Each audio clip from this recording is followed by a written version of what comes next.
we're here with Martin Walsh from Ubisoft Montreal. We're here talking with him about Splinter Cell Conviction. How's it going, Martin? It's going good. How are you doing? I'm all right. Now, this is the 5th in the series of Splinter Cell. Yep. How do you keep it fresh this time around?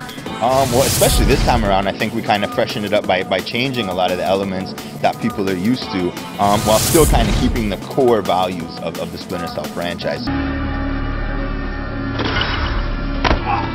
And for my next drink. There's, the standard single-player story campaign, which is kind of a great story. We also have a co-op campaign, which is a kind of a prequel to the story, which is also a great mode.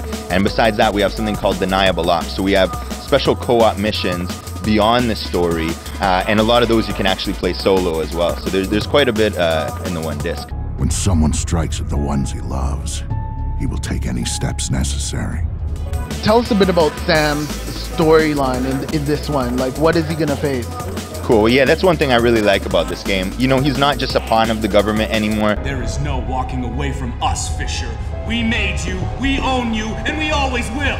So basically, he's left the government, he's kind of chilling in Valletta, and all of a sudden he gets this phone call. If you want to find out more about your daughter, you'll do what we say. He finds out that actually what he thought had happened to his daughter isn't what happened. And now, he's on a personal mission to actually track down and find out what did happen to his daughter. Who are you working for? Ubisoft has been doing tons of great games, Prince of Persia, Assassin's Creed. Yep.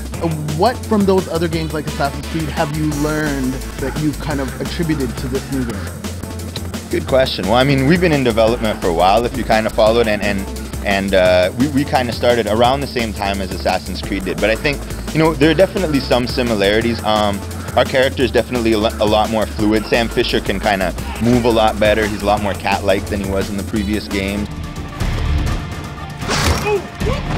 Could you tell us a bit about what gamers are playing today here at this press conference? Sure. So on one side, we have the demo that was released on Xbox Live. And over here, we actually have 2 co-op pods set up. So players can actually, for the first time, experience the co-op gameplay as well. The visual style of this game is very different from other Splinter Cell games. Tell us a bit about the visual signature. So we have the projected text and the projected movies in this game. That kind of adds to the immersion of the game. So you don't have to pause the game to figure out what your objective is, and you don't have to kind of sit through a movie and wait before you get to play the game. So it's this kind of seamless cinematic feel to the game that keeps the player immersed in the experience. What happens next is up to you.